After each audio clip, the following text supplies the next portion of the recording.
Hello बच्चों, स्वागत है आपका आज की क्लास में। आज हम लोग क्लास 10 का कॉमर्शियल एप्लीकेशन का फर्स्ट चैप्टर पढ़ने जा रहे हैं, जिसका नाम है मार्केट एंड मार्केटिंग। तो आराम से बैठ जाइए। इस चैप्टर को हम लोग बहुत ही अच्छे तरीके से पढ़ने वाले हैं और आपको हर एक चीज़ में कोशिश करूंगा इस लेक्चर में कंप्लीट करके दे दूँ, मतलब समझा करके दे दूँ, जिससे क्या हो कि आपकी जो कंसेप्ट बिल्डिंग अच्छी तरीके से हो जाए और आप जो अपनी डिटेल बुक्स है जो आपके पास है उसको अच्छे तरीके से ज़रूर पढ़िएगा। और ये नोट्स जो है, जो मैं आपको जिस नोट से पढ़ा रहा हूँ, ये नोट्स आपको हमारे टेलीग्राम चैनल पर मिल जाएगा, जिसके लिंक आपको डिस्क्रिप्शन बॉक्स में और पिन कमेंट में मिल जाएगी। आप जाइए जाकर के उस टेलीग्राम चैनल को जरूर से ज्वाइन कर लीजिएगा। ज्वाइन करने के बाद आप इस नोट्स को फ्री ऑफ कॉस्ट डाउनलोड कर सकते हैं और इसका प्रिंट निकाल करके अपने एंड से पढ़ाई कर सकते हैं। ठीक है, तो स्टार्ट करते हैं हम लोग। आज चैप्टर फर्स्ट हमारा मार्केट एंड मार्केटिंग। देखिए, ये चैप्टर दो पार्ट में हम लोग को पढ़ना होगा। पहले में हम लोग मार्केट से रिलेटेड चीज़ों को पढ़ेंगे, फिर दूसरे में हम लोग मार्केटिंग से रिलेटेड चीज़ों को पढ़ेंगे। तो हम लोग फर्स्टली पढ़ते हैं मार्केट के बारे में। सर, तो मार्केट क्या होता है? ध्यान दीजिएगा, मार्केट क्या होता है अगर पढ़े हम लोग तो देखो, मार्केट एक सिस्टम और एक इन्वायरमेंट होता है। ठीक है ना, एक वातावरण होता है जहाँ पे बायर और सेलर क्या करते हैं, एक दूसरे से इंटरेक्ट करते हैं और एक्सचेंज करते हैं गुड्स एंड सर्विसेज को। ठीक है ना, मतलब पैसे के बदले में एक दूसरे से चीज़ों को क्या करते हैं, खरीद और बेचते हैं। ठीक है, बाइंग और सेलिंग करते हैं। The interaction can occur in the physical location. जो ये इंटरेक्शन होता है बेटा, ये फिजिकल लोकेशन पे भी हो सकता है, लाइक शॉप्स हो गए, मार्केट्स हो गए, जो हमारे घर के आसपास होते हैं, रोजमर्रे की चीज़ों को हम लोग परचेस करते हैं ना, वो हो जाता है। या फिर आप वर्चुअल प्लेटफॉर्म का यूज़ करते हो, मतलब कि ऑनलाइन भी आप चीज़ों को खरीद बेच करते हो, जैसे लाइक आप फ्लिपकार्ट, अमेजॉन, मिंत्रा, मीशो, बहुत सारे आप प्लेटफॉर्म्स का यूज़ करते हो।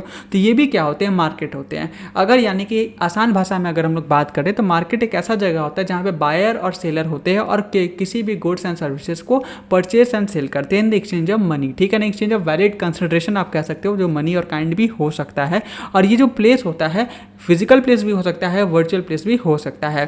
फिजिकल प्लेस की अगर आप बात करते हो तो हमारे लोकल मार्केट, सुपर मॉल, ये सब हमारे हो जाती है, डी मार्ट हो गए हमारे। लेकिन वही बात करते हैं हमारे वर्चुअल के बारे में, तो वहाँ पे अमेजॉन, फ्लिपकार्ट और भी ऑनलाइन मार्केट प्लेसेस होते हैं जहाँ पे आप जाकर के चीज़ों को परचेस करते हो और कुछ दिन बाद आपके घर पे वो डिलीवर हो जाता है। ठीक है, आगे बात करते हैं बेटा। देखो, मार्केट को ना तीन तरीके से डिफाइन कर दिया गया, मतलब तीन बेस रखा गया है मार्केट को डिफाइन करते वक्त। तो ये तीन बेस के बारे में आपको पढ़ना जरूरी है। एक होता है प्लेस कंसेप्ट, मतलब एक पर्टिकुलर प्लेस पे जाकर के जब चीज़ों को आप परचेस सेलिंग करते हो ना, जैसे घर के आसपास हमारे मार्केट होते हैं, सिटी सेंटर्स होते हैं जहाँ पे आप जाते हो, चीज़ों को परचेस करते हो। ठीक है ना, तो इसको हम लोग प्लेस कंसेप्ट कहते हैं। और इसके हिसाब से जो मार्केट को डिफाइन किया गया है, ये बोला गया है कि मार्केट एक पर्टिकुलर प्लेस है जहाँ पे बायर और सेलर आते हैं, प्रोडक्ट की सेलिंग एंड बाइंग करते हैं। ये कोई भी लोकल प्लेस हो सकता है। ठीक है ना, दूसरा बात क्या गया, एरिया कंसेप्ट के हिसाब से। ध्यान देना, एरिया कंसेप्ट के हिसाब से भी मार्केट को माना जाता है। फॉर एग्जाम्पल, मान लो ये हमारा देश है, ठीक है ना, ये हमारा इंडिया, मान लो ऐसा मैप हमारा। अब पता है आपको, यूएसए में एक कंपनी है जिसका नाम है मैकडी। ठीक है ना, मैकडी है। ओके, आपने मैकडी में बर्गर जरूर खाया होगा। तो आपको पता है जो बर्गर होता है ना, ये बीफ इसमें यूज़ किया जाता है, मतलब कि जो गाय भैंस का जो मांस होता है उसका यूज़ किया जाता है बर्गर में। लेकिन आपको पता है कि हमारे इंडिया में नॉनवेज के नाम पे लोग जो बकरे हैं या फिर चिकन्स है, मुर्गियाँ हैं, उनको खाया जाता है, ना कि हमारे यहाँ पॉर्क खाते हैं या भैंसा खा जाते हैं। हमारे यहाँ ऐसा वो कल्चर नहीं है। लेकिन अगर जाते हो यूरोप में, आप यूएस वगैरह में जाते हो, कनाडा में जाते हो, तो यहाँ पे बहुत ज़्यादा कॉमन है। वो मेजरली पॉर्क वगैरह या फिर बोल सकते हो बीफ खाना बहुत ज़्यादा पसंद करते हैं, मतलब रोजमर्रे में वो बीफ वगैरह ही खाते हैं, यूँ बोल लो। ठीक है, तो वो जब इंडिया में आए, मैकडी जब इंडिया में बिजनेस करने आया, तो उनके बर्गर में क्या होता था, बीफ हुआ करता था। लेकिन इंडिया के लोग तो बीफ खाते नहीं है। तो एक पर्टिकुलर ज्योग्राफी को देखा इन्होंने, इंडिया को एनालाइज किया और यहाँ पर सोचा इन्होंने कि क्यों ना हम लोग क्या करें, जो बीफ है, जो हम लोग का मीट का टुकड़ा जो हम लोग यूज़ करते हैं बर्गर में, उसको रिप्लेस कर दिया जाए किसी और चीज़ से जो इंडिया में लोग बहुत ज़्यादा पसंद करते हैं। और फाइनली उन्होंने आलू को उससे रिप्लेस कर दिया, मतलब कि हमारे यहाँ जो इंडिया के बाहर बीफ वाला बर्गर मिला करता था, हमारे वो आलू टिक्की बर्गर के नाम से यहाँ पे बेचना चालू कर दिया है। और आज के समय में जो भी वेजिटेरियन है, जो भी, मैं खुद वेजिटेरियन हूँ, हम लोग मैकडी से बड़े आराम से बर्गर को ऑर्डर करते हैं और खाते हैं। बेसिकली वो सैंडविच होता है, वेज सैंडविच कह सकते हैं हम लोग लॉजिकली। बर्गर का मतलब जिसमें बीफ हो, ठीक है, और बीफ हम लोग नहीं खाते, जाहिर सी बात है। वो आलू पैटीज का यूज़ किया जाता है उसमें बनाते वक्त और उसको आलू टिक्की बर्गर का नाम दिया जाता है। तो कहीं ना कहीं देखो, मैकडी ने क्या किया, एक पर्टिकुलर ज्योग्राफिकल एरिया के हिसाब से, एक पर्टिकुलर एरिया के हिसाब से अपने प्रोडक्ट में चेंज किया, क्योंकि उसकी मार्केट अलग थी। तो मैकडी के पॉइंट ऑफ व्यू से था कि इंडिया एक बड़ी मार्केट है जो कि एक पर्टिकुलर एरिया में फैला हुआ है ना, इंडियंस जो है हमारे एक पर्टिकुलर एरिया में है, तो इसी वजह से इसको एरिया कंसेप्ट बोला जाता है। ठीक है ना, आगे बात करते हैं डिमांड कंसेप्ट। डिमांड कंसेप्ट क्या होता है कि प्रोडक्ट, देखो, डिमांड पे डिपेंड करता है। मार्केट मतलब होता है ना, किसी चीज़ की मार्केट है या नहीं है, यहाँ पे उसकी डिमांड पे देखा जाता है। जैसे एग्जांपल के तौर पे मैं बात करता हूँ, आज के समय ले लो टाइपराइटर या फिर नोकिया 2626 स्मार्टफोन जो पुराने ज़माने में आया करता था, वो आज के समय में अगर निकलूंगा मार्केट में बेचने के लिए तो शायद ही कोई परचेज करे, या फिर वो कंपनी नोकिया फिर से आ जाए और वो स्मार्टफोन को फिर से लॉन्च करे, तो क्या कोई परचेज परचेज करेगा? नहीं, यानी कि डिमांड ही नहीं है। यानी कि सर अगर डिमांड है तो ही आप उसको मानोगे कि हमारा मार्केट है, अदरवाइज नहीं है। डिमांड कैसे पता चलेगा सर? क्या उस लोग उसको परचेज करना चाहते हैं? सवाल पहला उठता है कि क्या वो लोग उसे परचेज करना चाहते हैं? अगर हाँ तो क्या उसके लिए पे भी करना चाहते हैं कि नहीं, ये भी इंपॉर्टेंट है। अब पे करना चाहते हैं तो क्या उनकी बोलते हैं ना एबिलिटी है कि नहीं है पे करने की? सवाल उठता है कैसे सर एबिलिटी की बात कर दी आप? फॉर एग्जाम्पल ले लो रॉल्स रॉयस, आपने नाम सुना होगा। लोग हर कोई चाहेगा कि रॉल्स रॉयस गाड़ी को परचेज कर ले, मैं तो चाहूँगा, ठीक है, आप भी चाहोगे, ऑब्वियस ये बात है। या फिर कुछ भी ऐसा सुपर कार जो आपको पसंद है, उसके बाद उसको पे करना भी चाहोगे। आप चाहोगे कि मेरे पास हाँ यार इतना पैसा हो कि मैं इसको डायरेक्टली जाऊँ कैश परचेज करके लाऊं, लेकिन क्या अभी के समय कर सकते हो? नहीं। यानी कि रॉल्स रॉयस के पॉइंट ऑफ व्यू से देखो तो इंडिया अभी उतना उनके लिए मार्केट कंसीडर नहीं किया जाएगा, क्योंकि वहाँ पर डिमांड नहीं है। ऑब्वियस ही बात इंडिया में लोग परचेज करते हैं, बट एक एग्जांपल लेकर के मैंने आपको समझाने की कोशिश की सर कि place concept, area concept, demand concept होता क्या है। तो आई होप ये चीज़ आपको याद रहेगी कि प्लेस कंसेप्ट का मतलब होता है हमारा लोकल मार्केट, एरिया कंसेप्ट का मतलब होता है जैसे मैकडी ने क्या किया अपने प्रोडक्ट में चेंजेस लाइक पर्टिकुलर मार्केट के लिए, तो यहाँ पे एरिया कंसेप्ट का यूज़ किया गया। वहीं डिमांड कंसेप्ट क्या बोलता है कि भैया कोई भी प्रोडक्ट का अगर वहाँ पर डिमांड है तो ही उसको मार्केट मानो, अदरवाइज मत मानो, ठीक है। अब डिमांड कैसे पता चलता है कि लोग परचेज करना चाहते हैं कि नहीं चाहते हैं, उसके लिए परचेज तो करना चाहते हैं, उसके लिए पे कर सकते हैं कि नहीं, या पे कर सकते हैं तो क्या उनकी उतनी एबिलिटी है पे करने की, ये भी सवाल उठता है। तो ये 3 चीज़ों को देखा जाता है।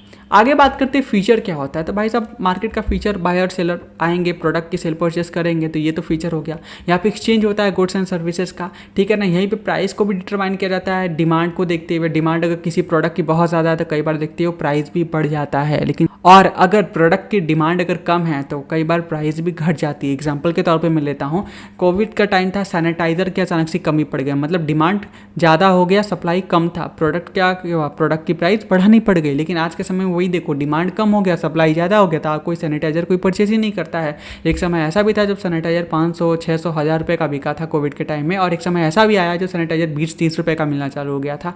तो आप इसे समझ सकते हो कि सर मार्केट कितना ज़्यादा बड़ा इंपॉर्टेंट रोल प्ले करता है, डिमांड कितना बहुत ज़्यादा इंपॉर्टेंट रोल प्ले करता है। ओके, ऑल दो अभी आप क्लास 10th में हो, अभी बहुत छोटे हो आप, ठीक है ना। क्लास 11-12 में जब इकोनॉमिक्स पढ़ोगे तो डिमांड सप्लाई प्रॉपर्ली पढ़ोगे, तब आपको समझ में आएगा सर कि क्या मैं समझाने की अभी कोशिश कर रहा हूँ, जो कि अभी कई बार हो सकता है कि कई बच्चे इसको कनेक्ट ना कर पाएँ, ठीक है ना। तो कोई घबराने की बात नहीं है, अभी बस बेसिक एग्जांपल लेके समझे, क्योंकि क्लास 9-10 में आपसे कोई बहुत बड़ा कॉमर्स का ज्ञाता आप नहीं बन गए हो जिससे बहुत कोई लोग बहुत कुछ उम्मीद करें, ठीक है। आप बहुत बेस समझ रहे हो, कोई दिक्कत वाली बात नहीं है, ठीक है। आगे बात करते हैं कंपटीशन। देखो seller compete to attract the buyer. यहाँ पे देखो क्या करते हैं, सेलर एक दूसरे से कॉम्पिटिट कर रहे होते हैं कि कैसे मैं बायर को एक्वायर करूँ, अपने ग्राहक को अट्रैक्ट करने के लिए बहुत ज़्यादा मेहनत करते हैं। मेहनत कैसे करते हैं सर? अपने प्राइस को रिजनेबल करके, अपने प्रोडक्ट को और भी ज़्यादा हाई क्वालिटी का करके, ठीक है। आगे बात करते हैं इन्फॉर्मेशन फ्लो। ध्यान देना, एक ट्रांसपेरेंट इन्फॉर्मेशन मार्केट में आती है भाई सब कॉम्पिटिशन के कारण, जहाँ पे बायर और सेलर एक इन्फॉर्म डिसीजन ले पाते हैं। मतलब सेलर को क्या बेचना है वो समझ सकता है, बायर को क्या खरीदना है, कितने प्राइस पर खरीदना है, उसको ये समझ में आता है। तो मार्केट एक बहुत ही ज़्यादा इंपॉर्टेंट रोल प्ले करता है, ठीक है। बिना मार्केट के आप कहीं कोई प्रोडक्ट सेल भी नहीं कर सकते और ना ही कहीं से कुछ प्रोडक्ट परचेज कर सकते, क्योंकि मार्केट है तो आपको पता है ना कि भाई मैं यहाँ पे जाऊँगा तो मुझे ये चीज़ मिलेगा। अगर मुझे स्मार्टफोन परचेज करना है तो मुझे पता है कि भाई लोकल मार्केट भी मेरे पास अवेलेबल है, मेरे पास फ्लिपकार्ट, अमेजॉन जैसे प्लेटफॉर्म्स भी अवेलेबल है जहाँ पर मैं जा करके ऑर्डर को प्लेस कर सकता हूँ और मेरा प्रोडक्ट आ जाएगा। ना कि मैं अपने घर के हॉल में जा करके चिल्लाऊंगा काश मुझे कोई फ़ोन सेल कर देता, जाहिर सी बात है। तो ये कहीं ना कहीं मार्केट बहुत ज़्यादा इंपॉर्टेंट रोल तो प्ले करता है। तो आई होप आपको समझ में आया कि फीचर ऑफ मार्केट्स क्या होते हैं। वहीं आगे बात करते हैं टाइप्स ऑफ मार्केट। देखो मार्केट के मेजर 2 टाइप्स होते हैं, एक होता है ट्रेडिशनल मार्केट, दूसरा होता है नॉन ट्रेडिशनल मार्केट, ठीक है ना। ओके, एक होता है ट्रेडिशनल मार्केट, दूसरा होता है नॉन ट्रेडिशनल मार्केट। अब देखो ट्रेडिशनल मार्केट जो मतलब ट्रेडिशनली चलता आ रहा है, पहले से इसको प्रैक्टिस करते आ रहे हैं लोग, उसको हम लोग ट्रेडिशनल मार्केट कहते हैं, जिसमें लोकल मार्केट हमारे सिटी सेंटर वगैरह में जाते हो, चीज़ों को परचेज करते हो। पहले ज़माने में लोग ऐसे ही करते थे, ठीक है। रीजनल मार्केट एक पर्टिकुलर रीजन में फैला होता है, ठीक है ना। एक मतलब एक छोटे से कस्बे वगैरह में वो सीमित नहीं होते, एक बड़ा मार्केट होता है, ठीक है। उसको रीजनल मार्केट बोलते हैं, एक रीजन में होता है जहाँ पे चीज़ों को ज़्यादातर लोग परचेज सेल करते हैं। जैसे एग्जाम्पल ले लो ना कि कश्मीर में जिस टाइप के प्रोडक्ट बिकते होंगे गर्मी वाले, तो एक रीजन है वहाँ पे, ठीक है। वहाँ विंटर प्रोडक्ट ज़्यादा बिक जाएंगे, विंटर के कपड़े ज़्यादा बिक जाएंगे, क्योंकि सालों भर वहाँ पे थोड़ी ठंडी मौसम होती है। तो कहीं ना कहीं रीजन हो गया, ओके, ठीक है ना, रीजनल मार्केट हो गया। वहीं नेशनल मार्केट जो पूरे देश में फैला होता है, ठीक है ना, पूरा देश होता है। जैसे मैकडी के लिए हम लोग पूरे एक नेशनल मार्केट थे ना, क्योंकि हम लोग पूरे देश में ही यहाँ पे आलू टिक्की बर्गर खाने वाले लोग हैं, ना कि यहाँ पे कोई बीफ खाने वाला है। ओके, आगे बात करते हैं, आज के समय में इंटरनेशनल मार्केट भी एग्जिस्ट करता है। जैसे कि हमारा इंडिया है, हम लोग इंडिया और यूएसए बहुत ज़्यादा ट्रेड करते हैं। कई बार लोग यूएसए के प्रोडक्ट इंडिया में मंगवाते हैं, कई कई बार इंडिया के प्रोडक्ट यूएसए में भी जाता है, तो कहीं ना कहीं हम लोग इंटरनेशनल मार्केट का भी यूज़ करते हैं। तो इस टाइप के जो मार्केट होते हैं, लोकल मार्केट हमारा लोकल वाला मार्केट, रीजनल मार्केट मतलब थोड़ा सा बड़ा हो गया जो मार्केट हमारा, उसको क्या बोलते हैं हम लोग, रीजनल मार्केट कहते हैं। नेशनल मार्केट मतलब पूरे देश में जो सेल परचेस होता है किसी चीज़ का, उसको नेशनल मार्केट कहते हैं। और इंटरनेशनल मार्केट जहाँ पे एक से ज़्यादा कंट्रीज इन्वॉल्व हो जाती हैं, उसको हम लोग इंटरनेशनल मार्केट कहते हैं, या फिर वर्ल्ड मार्केट भी कहा जाता है। ठीक है, आगे बात करते हैं classification on the basis of position of seller. अब देखो सेलर के पोजीशन पे अगर रह के देखोगे कि सर मार्केट कितने प्रकार के होते हैं। एक होता है प्राइमरी मार्केट, मान लो एक फार्मर है और वो क्या करता है, बहुत सारी वीट क्या करता है, उपजाता है, ठीक है, और इसको होलसेलर को सेल करता है। ओके, होलसेलर को सेल करता है, जिसको प्राइमरी मार्केट कहेंगे, क्योंकि फर्स्ट टाइम सेल कर रहा है। जो ये फार्मर है उसने तो उपजाया है ना, वो कहीं से परचेस तो करके नहीं लाया है, तो उसके लिए क्या हो जाएगा, प्राइमरी मार्केट हो जाएगा। वहीं सेकेंडरी मार्केट हो जाएगा, जहाँ पे होलसेलर क्या करता है, जो लास्ट कंज्यूमर होते हैं मेरे और आपकी तरह, उनको क्या करता है, सेल करता है। वहीं तीसरा आता है टर्मिनल मार्केट। टर्मिनल मार्केट क्या होता है, एक पर्टिकुलर स्पॉट होता है जहाँ पे प्रोडक्ट को लाया जाता है, फिर यहाँ पे सेल किया जाता है, उसको हम लोग क्या बोलते हैं, टर्मिनल मार्केट कहते हैं। अगर एग्जाम्पल के लिए अगर बात करते हैं हम लोग, तो देखोगे कई जगह ना गाय बकरी वगैरह होते हैं ना, उनको गांव वगैरह से जो जिनको सेल करना होता है, एक पर्टिकुलर मार्केट पे लाते हैं, फिर वहाँ पे ला करके वो सेल करते हैं, फिर जिनको परचेस करना होता है वो परचेस करके लेके चला जाता है। तो वो पर्टिकुलर स्पॉट पे होता है ना, इसी वजह से इसको हम लोग टर्मिनल मार्केट कहते हैं। टर्मिनल मतलब एक पर्टिकुलर हॉल्ट जहाँ पे लोग आते हैं और चीज़ों को खरीद और बेचते हैं। ठीक है ना, आई होप आपको समझ में आया। वही बात करते हैं on the basis of business transacted के हिसाब से। देखो, एक होता है होलसेल मार्केट, जहाँ पे बल्क में चीज़ों को सेल एंड बाइंग की जाती है। ठीक है ना, यहाँ पे छोटे जो सिंगल यूनिट्स होते हैं उसमें परचेस सेलिंग नहीं की जाती है, यहाँ पे बल्क में करते हैं। ठीक है, जैसे कि मान लो कि जैसे बिस्किट है तो पूरी बिस्किट की कार्टून ही में सेल परचेस हो रही है, यहाँ पे एक सिंगल बिस्किट का पैकेट नहीं हो रहा है। लेकिन वही रिटेल में देख लो, जहाँ पे हम और आप जैसे लोग जाते हैं चीज़ों को सिंगल यूनिट में परचेस करते हैं, उसको रिटेल मार्केट कहा जाता है। ठीक है, आगे बात करते हैं classification on the basis of nature of transaction. देखो, ट्रांजेक्शन के बेसिस पे क्या क्लासिफिकेशन होता है। एक होता है स्पॉट मार्केट, मतलब तुरंत गए चीज़ों को परचेस किया और उसके लिए पेमेंट भी कर दिया। ठीक है ना, पे भी कर दिया, यानी कि गए परचेस किया, पे कर दिया। स्पॉट मार्केट, तुरंत चीज़ों को एग्जीक्यूट कर दिया गया। फ्यूचर मार्केट क्या होता है समझना, ये थोड़ा समझने वाली चीज़ है, भूलते बहुत ज़्यादा है लोग, तो ध्यान देना। फ्यूचर मार्केट क्या होता है, फॉर एग्जांपल अभी क्या बोला, एक मोबाइल था, ठीक है, स्मार्टफोन है, इसकी प्राइस 10,000 है और मेरे को पता है कि आने वाले दिन में इसकी प्राइस कितनी होगी, 12,000 हो जाएगी। ठीक है, ये मैं हूँ और ये आपकी फ़ोन है। अब मेरे को पता है यार 12,000 होने वाली है, ये अगर मार्केट में बेचूंगा तो मेरे को साफ साफ यहाँ पे 2,000 रुपये का क्या हो जाएगा, प्रॉफिट हो जाएगा 2 हफ्ते बाद। ठीक है, मैं क्या करूँगा, आपसे कांटेक्ट कर लूँगा। ठीक है, आपसे कॉन्ट्रैक्ट कर लूँगा, बोलूँगा कि भाई 2 हफ्ते बाद ये फ़ोन मेरे को तू 10,000 रुपये में बेचेगा। और जो तुम क्या कहते हो, बोलते हो ओके सर डन हो जाएगा, आप 2 हफ्ते बाद आना, मैं सेम फ़ोन आपको 10,000 रुपये में दे दूँगा, बट हाँ आप मुझे कुछ एडवांस दे दो। तो मैं क्या करता हूँ, आपको 1,000 रुपीज़ एडवांस दे देता हूँ। ठीक है, अब क्या हुआ, मेरे को इस फ़ोन को परचेज़ करने का राइट मेरे पास आ गया। ठीक है, अब 2 हफ्ते बाद जैसे ही इस फ़ोन की प्राइस 12,000 हो जाएगी, मैं आपसे जा करके जो बचे हुए पैसे हैं 9,000 रुपये पे करूँगा और इस फ़ोन को इमीडिएटली परचेस करके मार्केट में सेल कर दूँगा, मेरे को तुरंत 2,000 रुपये का प्रॉफिट हो जाएगा। मतलब एक तरीके से देखो, मेरा कैपिटल फ़ोन कितने का है, 10,000 रुपये का है, बट मैंने पे कितना किया, 1,000 किया। मतलब स्टिल अगर जो मेरे को फ़ोन परचेस करना होता मार्केट से, तो मैं उसको 10,000 का परचेस करता। यहाँ पे मैंने सिर्फ 1,000 रुपीज़ में फ़ोन की राइट को परचेस कर लिया, जहाँ पे मेरे पास 10,000 पे करना पड़ता, मेरे को 9,000 कम पे करना पड़ा, यानी कि 9,000 कैपिटल मेरे पास पड़ा हुआ है, जिसको मैं चाहूँ तो और भी जगह इन्वेस्ट कर सकता हूँ, जिससे मैं पैसा और बना सकता हूँ। समझ पा रहे हो। और इस 1,000 को यहाँ डिप्लॉय कर दिया और ये 1,000 मेरे को 2,000 का प्रॉफिट दे गया। समझ में आ रहा है। तो बेसिकली कह लो कि 2 हफ्ते में पैसे डबल, राइट। तो ऐसे तरीके से काम होता है, जो बिजनेसेस होती हैं ना इस तरीके से काम करते हैं बिजनेसमैन फ्यूचर के कॉन्ट्रैक्ट को लेकर के। अब तुम्हारे दिमाग में एक सवाल आ सकता है सर कि मान लो कि ये फ़ोन 2 हफ्ते बाद 12,000 नहीं हुआ, लेट से घट करके 8,000 हो गया, तब क्या करोगे। तो मैं क्या करूँगा, तुम मुझे ढूंढते रहो फ़ोन देने के लिए, मैं गायब हो जाऊँगा, मैं नहीं ले रहा फ़ोन। भाई कौन लॉस लेगा, एक तो पहले ही 1,000 दे चुका हूँ, प्लस ये जो 10,000 का फ़ोन था मार्केट में 8,000 का हो गया। मतलब कि अब मैं इसको परचेस भी करूँगा तो मेरे को डायरेक्टली 2,000 का लॉस हो जाएगा। और ऐसे है कि केवल ये 1,000 जो पे किया वही ना तुम्हारे यहाँ डूब रहा है, तो देने दो, एटलीस्ट कम तो लॉस हुआ ना। तो ये रिस्क होता है बिजनेस में, बोलते हैं ना business always come with the risk. तो ये रिस्क होता है, जो भी ये ट्रांजेक्शन करते हैं ना फ्यूचर मार्केट में, तो उनको ये रिस्क बियर करना पड़ता है कि इन केस अगर प्रोडक्ट का प्राइस घट गया तो उस केस में इनको जो एडवांस इन्होंने जो पे करा हुआ, टोकन मनी बोल लो, एडवांस बोल लो, अभी आसान भाषा में समझा रहा हूँ, तो उनका ये पैसा डूब जाता है जनरली। ओके, और इसी को रिस्क बोलते हैं ना, इसी को रिस्क बोलते हैं। इतना रिस्क वो लेकर के चलते हैं, लेकिन हाँ इससे ज़्यादा नहीं होता।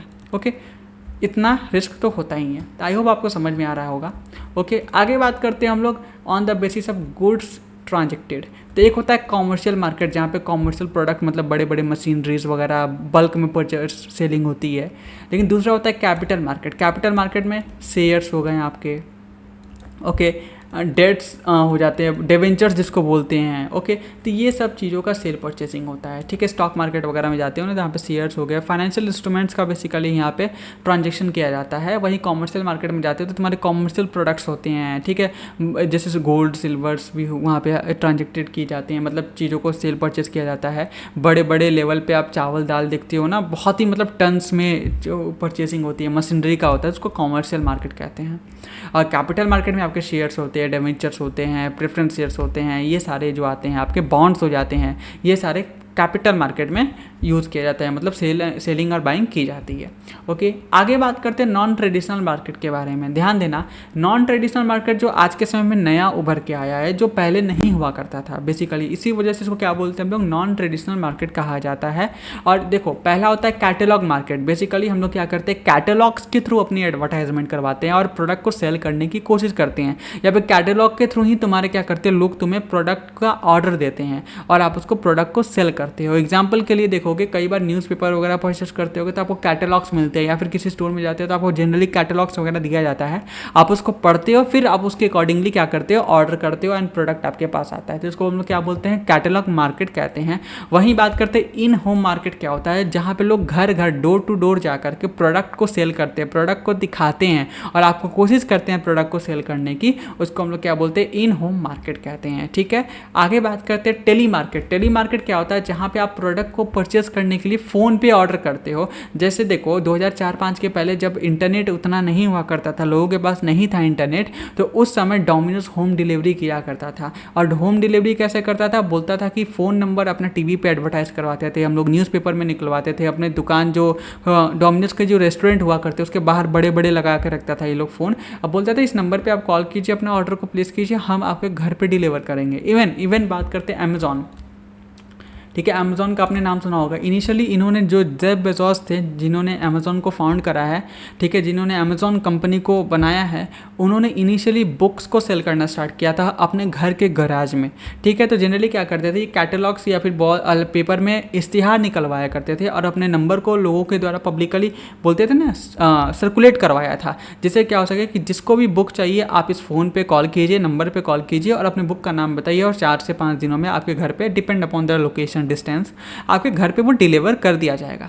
तो इसको हम लोग क्या बोलते हैं, टेली मार्केटिंग कहते हैं। क्या कहते हैं, टेली मार्केटिंग कहते हैं। आगे बात करते हैं मेल ऑर्डर मार्केटिंग। देखो ये क्या होता है, बिजनेसेस जनरली करते हैं, जहाँ पे एक बिजनेस होता है, अपने जो सप्लायर होता है बेसिकली उसको, लेट से मेरा बिजनेस है, एक मैं हूँ और मेरा सप्लायर है।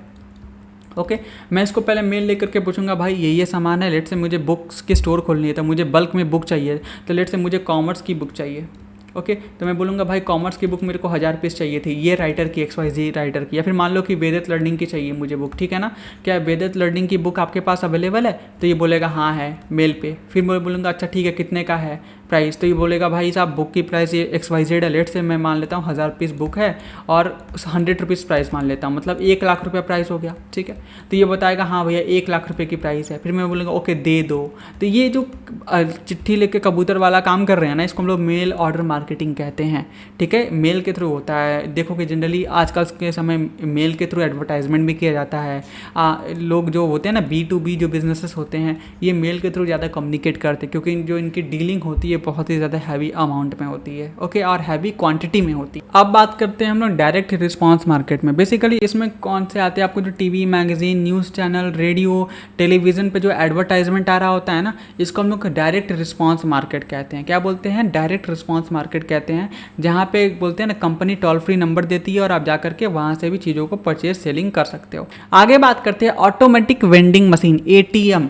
डोरेमोन किसने किसने देखा, अगर डोरेमोन देखा होगा तो आपको पता होगा, नोबिता जाता है और कॉइन्स को डालता है, बटन दबाता है तो अंदर से जूस की कैन बाहर आती है। उसको बोलते हैं ऑटोमेटिक वेंडिंग मशीन, जहाँ पे आप प्रोडक्ट के लिए पैसा डालते हो और वो मशीन से ही आपकी जो प्रोडक्ट है वो बाहर आ जाती है। उसको हम लोग बोलते हैं AVM, जिसको ऑटोमेटिक वेंडिंग मशीन कहते हैं। ओके, और हम लोग अब मार्केटिंग को पढ़ने जा रहे हैं, हैं। तो आपको मार्केट समझ में आए तो प्लीज़ वीडियो को लाइक कर दीजिएगा, चैनल को सब्सक्राइब कर दीजिएगा और अपने दोस्तों के साथ जरूर शेयर कीजिए, बिकॉज उन्हें भी बहुत हेल्प होगी। और यूट्यूब पे मैं जो सारे चैप्टर्स है आपके ऐसे ही वन शॉट वीडियो में ला के दे दूंगा और नोट्स भी कोशिश करूंगा आपको दे दूँ, ठीक है, कोई दिक्कत नहीं होने वाली है। तो जुड़ जाओ हमसे, उससे भी क्लास 11-12 में कॉमर्स भी यहीं से पढ़ाई होगी, आपको बेस्ट एजुकेशन मिलने वाला है। तो कॉमर्स के लिए वन स्टॉप सोल्यूशन है। और नीट की प्रिपरेशन करना चाहते हो तो हमारे दूसरे चैनल को चेकआउट कर सकते हैं, वहाँ पे नीट की अच्छी पढ़ाई होती है, ठीक है। तो इकोसिस्टम आपको यहाँ पे मिलने वाला है, कोई दिक्कत वाली बात नहीं है। ओके, आगे बात करते हैं मार्केटिंग क्या होता है। देखो, marketing is a process of promoting, selling, distributing product and services. मतलब एक प्रोसेस होता है जिसमें आप प्रमोट करते हो, सेल करते हो, डिस्ट्रीब्यूट करते हो अपने प्रोडक्ट एंड सर्विसेज को। इसमें इन्वॉल्व होते हैं अंडरस्टैंडिंग कस्टमर नीड्स, मतलब कस्टमर की क्या नीड्स है उसको अंडरस्टैंड करने की कोशिश करते हो, उनके लिए वैल्यू को क्रिएट करते हो, इफेक्टिवली कम्युनिकेट करते हो जिससे value to encourage the facilitate the exchange and satisfy the individual organisational goal. मतलब जिससे क्या हो सके, जो आपके कस्टमर की नीड है वो आप सेटिस्फाई कर पाओ। और यही तो कहीं ना कहीं देखोगे एक ऑर्गेनाइजेशन का गोल भी होता है। एग्जाम्पल ले लो जियो। जब इंडिया में इंटरनेट की पेनिट्रेशन इतनी ज़्यादा नहीं थी, लोग इंटरनेट बहुत ही ज़्यादा कॉस्टली हुआ करता था, इंटरनेट चलाना बस लाइक अब बहुत अमीरों का शौक। लेकिन कहीं ना कहीं देखो मुकेश अंबानी जी ने या फिर बोल लो जो रिलायंस कंपनी है उसने इस चीज़ को आइडेंटिफाई किया, देखा कि कस्टमर की नीड है बट कस्टमर को वो डिलीवर नहीं हो रहा है, और सडनली हमारे देश में जियो जैसे रिवोल्यूशन आ गया। और फाइनली देख सकते हो हमारे देश में जो कस्टमर की नीड को इस तरीके से सेटिस्फाई किया गया। इनिशियली देखोगे जियो फ्री था, इवन आज के समय में भी देखोगे जियो 5G फ्री चल रही है, बट हाँ कुछ समय में पेड हो जाएगी, बट आप फ्री तो चली ना इतना दिन जियो 5G फ्री में। तो कहीं ना कहीं ये कस्टमर की नीड को सेटिस्फाई कर पा रहा है और कहीं ना कहीं वैल्यू क्रिएट हो रहा है, जिससे क्या होगा कस्टमर आपके प्रति लॉयल भी होता है और आपके प्रोडक्ट को आगे चल के जब वो पेड हो जाता है तो उसे परचेज भी करता है, ठीक है। आई होप आपको समझ में आ रहा है। इनिशियली देखोगे जियो पूरा फ्री था 4G, लेकिन बाद में लोगों ने उसको पे करना स्टार्ट किया ना, वैसे। आगे बात करते हैं stages and concept of the market. देखो मार्केट के कंसेप्ट क्या क्या होते हैं। एक होता है प्रोडक्शन ओरिएंटेशन कंसेप्ट, ठीक है ना, यानी प्रोडक्शन ओरिएंटेशन हो जाते हो आप। मतलब कि इसमें क्या थे, इनिशियली जब शुरुआत में मार्केटिंग स्टार्ट हुई थी तो इस समय लोग क्या करते थे, हैवी अमाउंट में चीज़ों को प्रोड्यूस किया करते थे, ठीक है, जिससे क्या हो सके जो उनकी कॉस्ट है वो कम से कम आए। जब कॉस्ट कम आएगा तो वो सेलिंग प्राइस सही रख पाएंगे और उसको सेल करें, और बीच में जो उनकी प्रॉफिट है वो भी क्या हो पाए, बढ़ पाए। तो प्रोडक्शन में बेसिकली कस्टमर की नीड्स को उतना प्रेफर नहीं करते थे, लेकिन कोशिश करते थे चीज़ों को जितना ज़्यादा लंबे पैमाने पे हो सके, जितने बड़े पैमाने पे हो सके चीज़ों को प्रोड्यूस किया जाए, जिससे उनकी जो कॉस्ट है वो कम लगे, ठीक है। लेकिन समय के साथ क्या हुआ, अब लोगों को समझ में आया कि केवल प्रोडक्ट बना देने से काम नहीं होने वाला है, क्योंकि कस्टमर की जो नीड है वो तो सेटिस्फाई नहीं हो पा रही है ना।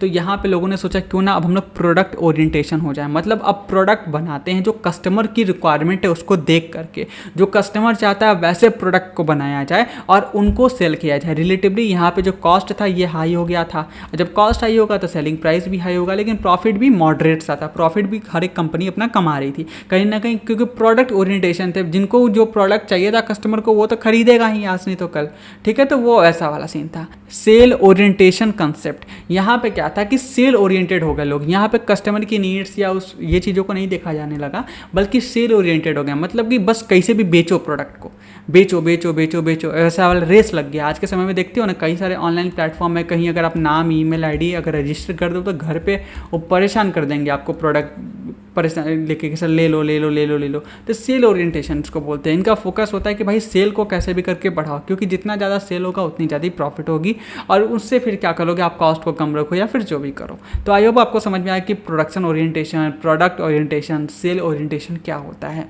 ओके, आगे बात करते हैं मार्केटिंग कंसेप्ट्स। देखो मैंने टेक्स्ट बहुत ज़्यादा नहीं लिखा है इस नोट्स में, रीज़न है कि भाई साहब बुक तुम्हारे पास ऑलरेडी है, जिस भी पब्लिशर की तुम बुक यूज़ कर रहे हो, ठीक है, या फिर आप मेरे से पढ़ रहे हो और पेड बैच में तो आपके पास मेरी रेगुलर बुक है, तो कोई दिक्कत वाली बात नहीं है। ये नोट्स है, नोट्स की तरह रखेंगे इसको, ठीक है, रनिंग नोट्स होगा, सो डैट आपकी जो लास्ट मिनट रिवीजन है या फिर बाद में जब रिवीजन करते हो मल्टीपल टाइम तो आपको ये बेनिफिट दे, ना कि वो फिर लंबा लंबा टेक्स्ट पढ़ रहे हैं कि पता चला बीच में ही बच्चा लेक्चर छोड़ के चला गया, ठीक है। वो तो तुम फिर घर में टेक्स्ट बुक्स में भी कर ही रहे हो ना, यहाँ पे भी अगर सेम चीज़ को मैं रिपीट करूँगा तो फिर सही नहीं है, वो टाइम वेस्ट होगा सिर्फ। आगे बात करते हैं मार्केटिंग कंसेप्ट क्या होता है। देखो मार्केटिंग कंसेप्ट एक बिजनेस फिलॉसफी है जो प्रायोरिटाइज करता है आइडेंटिफाई करने में meeting the needs and wants of the customer, मतलब कस्टमर की जो नीड्स है वांट्स है उसको प्रायोरिटाइज करता है, ठीक है ना, मतलब इम्फोसाइज करता है कि भाई साहब इनकी नीड्स और वांट्स को देखिए, उसके हिसाब से प्रोडक्ट एंड सर्विसेज को बनाइए, सो डैट कि लोग उसको परचेस करें और आप बहुत जल्दी से क्या हो पाओ, ग्रोथ की तरफ आगे बढ़ पाओ। ये इम्फोसाइज करता है कस्टमर के सेटिस्फैक्शन पे, ठीक है ना, अचीव करने में बिजनेस के सक्सेस पे।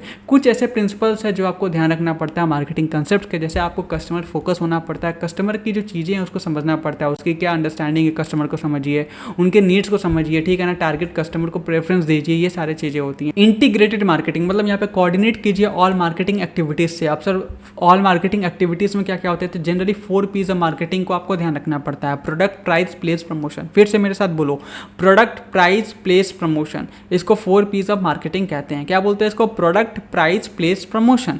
ध्यान देना, product, price, place, promotion. Product मतलब आम, प्राइस मतलब 2 रुपये उसका, एक आम 2 रुपये का। कहाँ मिलेगा? मुंबई में। प्लेस क्या है? मुंबई। प्रमोशन क्योंकि मुंबई में जाओगे तो भाई वहाँ पे एडवर्टाइजमेंट होगा, मतलब मुंबई का आम जो 2 रुपये का है उसका प्रमोशन हो रहा है। इस तरीके से याद कर सकते हो, मुंबई का आम जो 2 रुपये का है उसका प्रमोशन हो रहा है।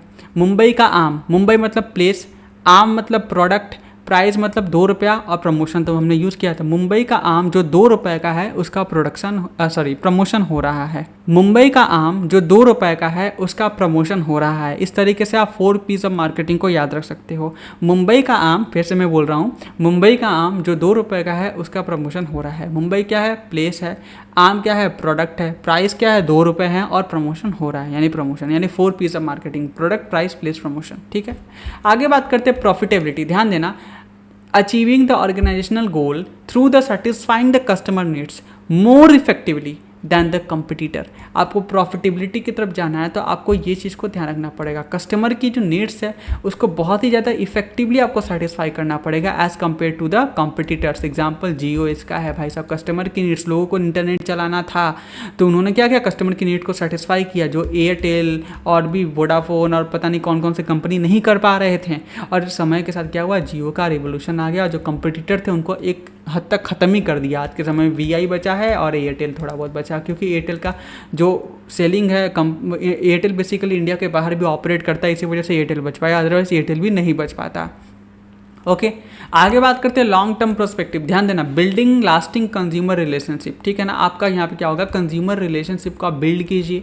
ओके, जो बिल्ड नहीं करेगा वो कंपनी लॉन्ग टर्म के लिए सस्टेनेबल नहीं हो पाता है। तो बिल्डिंग कीजिए कस्टमर की relationship through the continuous value and creation, मतलब समय के साथ प्रोडक्ट भी अच्छा दीजिए, चीज़ें भी अच्छी दीजिए, और कस्टमर के साथ जो आपकी जो रिलेशन है उसको बिल्ड कीजिए। अगर नहीं बिल्ड करेंगे तो फिर आगे चल के कस्टमर आपके साथ नहीं रहेगा।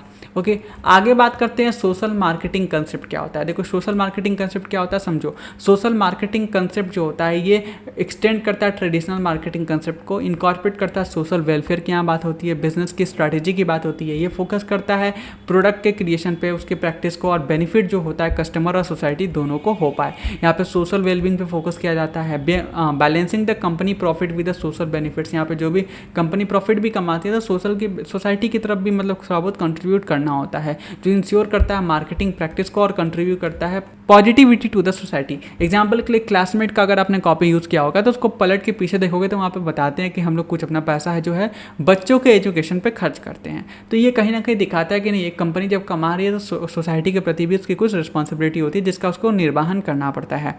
आगे बात करते हैं कंज्यूमर नीड्स एंड वांट्स के बारे में। ध्यान देना, ये आइडेंटिफाई करता है, फुलफिल करता है कंज्यूमर की नीड्स को while considering long term societal impact. ठीक है ना, मतलब क्या करता है, ये कंज्यूमर की नीड्स को सेटिस्फाई करता है और तो लॉन्ग टर्म इम्पैक्ट भी क्रिएट करता है। ठीक है ना, सोसाइटी में। ओके, जैसे एग्जांपल ले लो, टाटा आपको मिलेगा। टाटा लोगों का देखो प्रोडक्ट भी सेल करते हैं, इन्होंने सर्विस भी सेल किया, लेकिन एक इनका इम्पैक्ट भी है सोसाइटी में भाई। ठीक है ना, ब्रांड है, ब्रांड टाटा। ओके, आगे बात करते हैं इथिकल रिस्पॉन्सिबिलिटी। देखो, conducting the marketing activities ethically, मतलब कोई भी ऐसा मार्केटिंग एक्टिविटी मत कीजिए जो अनइथिकल हो। जैसे देखो कि मार्केट में बहुत सारे प्रोडक्ट्स आते हैं, जैसे हॉर्लिक्स हो गया, बॉर्नवीटा हो गया, जो बोलते हैं कि एनर्जी है आपको देगा इंस्टेंट। ठीक है ना, दूध में डाल के पियो, आपको मतलब बोलते हैं ना पोषण देगा, ये वो। आप इंग्रेडिएंट देखोगे तो उसमें मैक्सिमम चीनी मिली हुई है जो आपके सेहत के लिए बहुत ही ज़्यादा हानिकारक है। तो कहीं ना कहीं ये चीज़ें दिखाती है कि आप अनइथिकल रिस्पॉन्सिबिलिटी, आप अनइथिकल प्रैक्टिसेस करते हो अपने प्रोडक्ट को प्रमोट करने के लिए, जो कि गलत है। ओके, आप पतंजलि का आप देखोगे बहुत सारे आपको देखने को मिलता है चीज़ों में गड़बड़ी। तो बहुत सारे समय समय पे कंपनी आती गई हैं जो क्लेम करती हैं कि उनके प्रोडक्ट बहुत ही ज़्यादा हर्बल है, बहुत ही ज़्यादा न्यूट्रियस है। बहुत ही ज़्यादा न्यूट्रिशंस को कैरी करता है, बट असल में जब जांच होती है तो ऐसा कुछ भी नहीं निकलता है। आगे बात करते हैं सस्टेनेबल प्रैक्टिसेस। ध्यान देना, ये इंकरेज करता है sustainable production consumption pattern that protect the environment resource and future generation. देखो ये सस्टेनेबल प्रैक्टिस का मतलब क्या होता है, बहुत ही इंपॉर्टेंट टर्म है आज के समय में, प्रैक्टिकल लाइफ में भी बहुत ज़्यादा यूज होता है। सस्टेनेबल का मतलब होता है कि आप ग्रो कीजिए, आप इकोनॉमी को बढ़ाइए, बिजनेस कीजिए, फैक्ट्री लगाइए, सब कुछ कीजिए, लेकिन इन्वायरमेंट को नुकसान मत पहुँचाइए। मतलब कि इस तरीके से आपको ग्रो करना है जिससे इन्वायरमेंट को कम से कम नुकसान पहुंचे। इन टर्म्स ऑफ पॉल्यूशन जैसे होता है, जैसे वाटर पोल्यूशन, एयर पोल्यूशन जो देखोगे, साउंड पोल्यूशन होता है, ये जो पोल्यूशन हम लोग करके रखे हैं, जो अर्थ को एकदम पूरी तरीके से हम लोग बर्बाद कर रहे हैं, इसको नहीं करना है।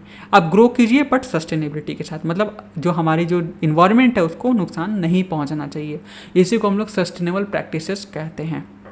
ओके आगे बात करते हैं ऑब्जेक्टिव ऑफ मार्केटिंग। देखो मार्केटिंग का ऑब्जेक्टिव क्या होता है, तो भाई कस्टमर के सेटिस्फैक्शन। भाई पहला आ गया ब्रांड अवेयरनेस, मेरा ब्रांड है, लोगों को पता चले मेरे ब्रांड के बारे में।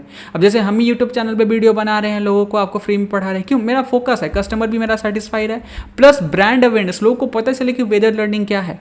ओके आगे बात करते हैं मार्केट शेयर। आपको मार्केट शेयर बढ़ाना है, जो आपके कंपटीटर है उनके जो उनसे प्रोडक्ट कस्टमर परचेस कर रहे हैं, कल होकर के वो मुझसे प्रोडक्ट परचेस करें, उनकी मार्केट शेयर कम करो। जैसे कि जियो हुआ गया, जैसे एयरटेल, एयरसेल, वोडाफोन, आइडिया, न जाने कितने, टेलीनॉर, यूनिनॉर, बहुत सारे कंपनी हुआ करते थे, लेकिन जैसे ही जियो आया, जिस तरीके से उन्होंने काम किया कि दुनिया पलट के रख दिया भाई साहब, ठीक है ना, मार्केट शेयर बढ़ा लिया। जो लोग कभी एयरटेल का कस्टमर हुआ करते थे, जो वोडाफोन का कस्टमर हुआ करते थे, आज वो जियो के कस्टमर है। मैं खुद जियो का कस्टमर हूँ, ठीक है। तो ऐसा है। आगे बात करते हैं प्रॉफिटेबिलिटी। आप प्रॉफिटेबिलिटी को भी बढ़ाइए, रिटर्न ऑन इन्वेस्टमेंट। ऐसा नहीं होना चाहिए कि आप बिजनेस कर रहे हो, आप प्रॉफिट ही नहीं कमा पा रहे हो, क्योंकि जब प्रॉफिट नहीं कमाओगे तो कोई मतलब नहीं बिजनेस करने का, क्योंकि प्रॉफिट बिजनेस का एक इंपॉर्टेंट पिलर होता है। क्लास 9 में चैप्टर फर्स्ट में आपने पढ़ा होगा बिजनेस के बारे में, उसी समय मैंने भी पढ़ाया हुआ है कि बिजनेस का एक बेसिक फंक्शन होता है भाई, जब प्रॉफिट कमा कर लाए। अगर प्रॉफिट नहीं कमा रहा है तो बिजनेस ही नहीं है, तो हटा दो फिर।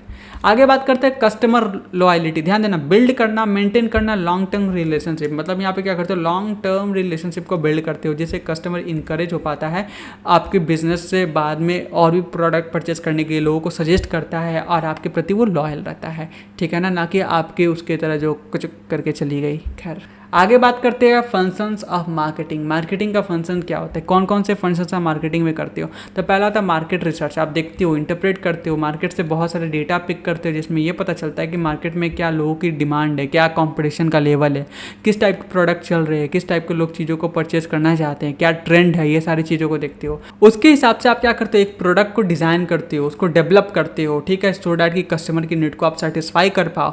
उसके बाद उसकी प्रमोशन करते हो, मार्केट में लोगों को बताते हो कि नहीं भाई साहब मेरा भी एक प्रोडक्ट है, आप इसको जरूर ट्राई कीजिए, परचेस कीजिए। फिर धीरे धीरे सेल्स होता है, फिर आप उसके लिए सेल डिस्ट्रीब्यूशन करते हो, मतलब कि लोगों तक वो प्रोडक्ट अवेलेबल भी तो होना चाहिए उनके शहर गांव में, तो वो चीज़ पे आप फोकस करते हो, क्योंकि डिस्ट्रीब्यूशन सही नहीं है तो लोग क्या होंगे, प्रोडक्ट नहीं परचेस कर पाएंगे। भाई साहब वो चाह के भी तुम्हारे प्रोडक्ट तक पहुँच नहीं पाएंगे, और आपको ही लॉस होने वाला है, क्योंकि ग्राहक लौट के जा रहा है, मतलब समझो तुम्हारा बिजनेस कहीं तो कहीं बहुत बड़ा दिक्कत कर रहा है, ठीक है, और लॉन्ग टर्म में इसका लॉस आपको देखना पड़ेगा।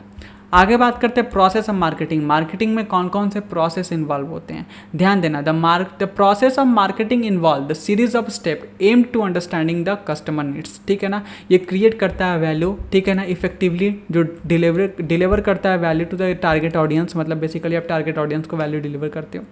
देखो पहला क्या स्टेप होता है, मार्केट रिसर्च। अगेन अभी ऊपर ही बताया ना कि मार्केट को अच्छे से रिसर्च करते हो, समझते हो कि मार्केट में क्या चीज़ हो रही है, क्या नहीं हो रही है, क्या कंपटीशन है, ठीक है, कंज्यूमर के नीड्स क्या है, सारी चीज़ों को आप समझते हो। सेगमेंट आप डिसाइड करते हो किसको टारगेट करना है, किस ग्रुप को टारगेट करना है। बहुत सारे सर्वे करते हो आप, ठीक है ना, एनालाइज करते हो मार्केट के ट्रेंड को, डेमोग्राफिक्स को देखते हो, कंज्यूमर किस तरीके से व्यवहार कर रहा है वो देखते हो। बहुत सारे कॉम्पिटिटर्स जो आपके, उसकी स्ट्रेंथ को आप देखते हो, उनकी वीकनेस कहाँ पे, वो क्या गलती कर रही है, ये चीज़ को आप आइडेंटिफाई करने की कोशिश करते हो। फिर सेकंड क्या करते हो, मार्केटिंग स्ट्रैटेजी डेवलपमेंट करते हो, मतलब कि जो आपने ऊपर एनालाइज किया उसके हिसाब से प्रॉपर अपनी मार्केटिंग स्ट्रैटेजी बनाते हो, जिससे आपको एक्स्ट्रा कॉम्पिटिटिव एज मिल पाए, ठीक है ना। जहाँ पे डिफाइन करते हो मार्केट का गोल क्या रहेगा आपका, सेगमेंट करते हो, मार्केट टारगेट ऑडियंस को आप निकालते हो कि अच्छा इनको टारगेट करना है, ओके। आप पोजीशन करते हो प्रोडक्ट एंड सर्विसेज को, जिससे कस्टमर की नीड्स को सेटिस्फाई कर पाओ, मार्केट में आप एक पोजीशन होल्ड कर पाओ। डेवलप करते हो कि यूनिक वैल्यू प्रोपोर्शंस को। ठीक है, आगे बात करते हैं प्रोडक्ट डेवलपमेंट एंड मैनेजमेंट के बारे में। तीसरा में क्या करते हो, प्रोडक्ट को बनाना शुरू करते हो, उसकी डिज़ाइन करते हो, उसको डेवलप करते हो, टेस्ट करते हो, ठीक है ना, फाइनलाइज करते हो। उसके बाद उसके प्रोडक्ट लाइफ साइकिल को फ्रॉम इंट्रोडक्शन टू डिक्लाइन सब चीज़ को देखते हो, मैनेज करते हो जिससे कुछ गड़बड़ी ना आए। उसके बाद ये 4 P's ऑफ मार्केट हमेशा आपको आएंगे, प्रोडक्ट, प्राइस, प्लेस, प्रमोशन। ठीक है ना, ओके। 2 रुपये का आम मुंबई में उसका प्रमोशन हुआ, जो अभी कुछ देर पहले हम लोग बोल रहे थे, 2 रुपये का आम मुंबई में प्रमोशन हुआ। ठीक है, या मुंबई में प्रमोशन है। ओके, तो 2 रुपये का आम यानी कि 2 रुपये क्या हो गया, प्राइस हो गया, आम क्या था, प्रोडक्ट हो गया, मुंबई क्या है, प्लेस हो गया, प्रमोशन है। तो इस तरीके से 4 P's ऑफ मार्केटिंग का आपको ध्यान रखना पड़ेगा, वेरी इंपॉर्टेंट, हमेशा याद रखना। इस चैप्टर से कुछ पूछे या ना पूछे, ये जरूर पूछता है। आगे बात करते हैं इम्प्लीमेंटेशन एंड एग्जीक्यूशन। फिर जो चीज़ों को आपने सोच के रखा उसको इम्प्लीमेंट कीजिए, एलोकेट कीजिए रिसोर्सेज को, असाइन कीजिए रिस्पॉन्सिबिलिटी लोगों को, लॉन्च कीजिए मार्केट कैंपेन, प्रमोशनल एक्टिविटीज़ बहुत सारा आपको करना पड़ता है, डिस्ट्रीब्यूट करना पड़ता है product through the chosen channel. जिस चैनल के थ्रू आपने सोचा है कि प्रोडक्ट लोगों तक पहुँचे, वो चैनल को आपने सही करना होता है। ठीक है, मॉनिटर कीजिए, कुछ भी गड़बड़ी है तो तुरंत उसको इम्प्रूव कीजिए। ओके, फिर जो भी कंटिन्यूसली आपको मॉनिटर तो करना पड़ता है, कोई भी दिक्कत होगा लोगों से फीडबैक लेते रहिए, मार्केट का रिस्पॉन्स कैसा है, कैसे आप चल रहे हैं, हर एक चीज़ को टेक्निक जितने सारे होते हैं सारे चीज़ को आपको यूज़ करना होता है। और उसके बाद कस्टमर की जो रिलेशनशिप मैनेजमेंट होता है उसको आप रेडी रखिए। ठीक है ना, एक्सीलेंस कस्टमर सर्विस दीजिए, किसी कस्टमर को प्रॉब्लम होता है, सो डैट कि वो कस्टमर रूठे ना। अगर वो रूठ गया तो फिर आपके पास वो प्रोडक्ट को परचेस करने फिर से तो नहीं आने वाला, और खुद भी नहीं आएगा, बहुत लोगों को वो रोक भी देगा आने से। पर्सनलाइज कम्युनिकेशन ऑफर्स उनको दीजिए। ठीक है, इंकरेज कीजिए बिजनेस एंड कस्टमर लॉयल्टी को, जिससे कस्टमर जो होते हैं आपके प्रति और भी ज़्यादा लॉयल हो। ओके, और इवैल्यूएशन और फीडबैक तो हमेशा लेना ही पड़ता है, बहुत सारे फीडबैक्स वगैरह लीजिए अपने स्टेक होल्डर से। स्टेक होल्डर शेयर होल्डर में फ़र्क होता है। स्टेक होल्डर होते हैं जो आपके कस्टमर, जो आपके कंपनी से मतलब रखते हैं, मतलब कस्टमर भी जो होते हैं आपके स्टेक होल्डर होते हैं, ध्यान देना। और शेयर होल्डर होता है जो बिजनेस में पैसे को इन्वेस्ट करके रखा हुआ है। ओके, आगे बात करते हैं, ये इवेल्युएट कीजिए आप इफेक्टिवनेस मार्केटिंग कैंपेन्स को, आइडेंटिफाई कीजिए एरिया जहाँ पे इंप्रूवमेंट आप कर सकते हैं, इंप्लीमेंट कीजिए जो भी आपको फीडबैक में रिसीव हुआ है, जो लोग फीडबैक दे रहे हैं। ऐसा थोड़ी केवल फीडबैक लेके छोड़ दिया, नहीं, आपको उन चीज़ों को क्या करना है, आइडेंटिफाई भी करना है, उनको फिर इम्प्लीमेंट भी करना है। ओके, तो आई होप आपको चीज़ें समझ में आई होंगी। हम लोगों ने चैप्टर फर्स्ट को अच्छे तरीके से पढ़ लिया है। ओके, 1 शॉट में कंप्लीट कर दिया है, बहुत ही कम टाइम में मैंने इस चैप्टर को कंप्लीट किया और जितना डिटेल में हो सकता है मैंने किया। कंसेप्चुअली हम लोगों ने 100% पढ़ाई की है। हाँ, लाइन बाय लाइन नहीं पढ़ा है, वर्ड्स को नहीं पढ़ा है, जो कि आपके पास बुक है, आप खुद पढ़ सकते हो। आप क्लास 10 में आ चुके हो, क्लास 2 में नहीं हो, इस चीज़ को ध्यान देना। और मुझसे रेगुलर पढ़ना है तो भाई साहब आप हमारे कोर्स को ज्वाइन कर सकते हो। कोर्स को ज्वाइन करने के लिए आपको ऐप को डाउनलोड करना पड़ेगा, जिसके लिंक आपको डिस्क्रिप्शन बॉक्स में है, जाइए उसको डाउनलोड कीजिए। कोई भी क्यूरी हो तो ऐप में चैट विद अस का ऑप्शन है, उसका यूज कीजिए। हमारे व्हाट्सएप चैनल पे आप व्हाट्सएप नंबर पे आप रीडायरेक्ट हो जाएंगे, जहाँ पे जाकर के अपने क्यूरीज को पूछ सकते हैं, जहाँ पे हमारी टीम है जो आपको मदद करने में 24/7 आपके लिए तत्पर है। ठीक है ना, ओके। तो आई होप आपको ये वीडियो भी पसंद आया होगा। वीडियो को पसंद आया तो वीडियो को लाइक कीजिए, चैनल को सब्सक्राइब कीजिए, अपने दोस्तों में शेयर कीजिए और हमारे साथ बने रहिए। और अपनी एक फीडबैक जरूर है कमेंट बॉक्स में जरूर दीजिएगा कि कैसा मैं पढ़ा रहा हूँ। अगर आपको लगता है कि सर कुछ इंप्रूवमेंट करने की ज़रूरत है तो वो भी बताइए, मैं ज़रूर करने को तैयार हूँ, लेकिन फीडबैक जरूर देना। अगर अच्छा लगा तो वो भी बताओ, अगर इंप्रूवमेंट की ज़रूरत है तो वो भी बताओ। ठीक है ना, कोई भी लाइफ में परफेक्ट नहीं होता है, धीरे धीरे ही इंप्रूव होते हैं। तो आपकी जो फीडबैक है मेरे लिए वो एसेट होगी। ओके, तो ज़रूर से अपना फीडबैक भी दीजिएगा। चलिए, बाय बाय।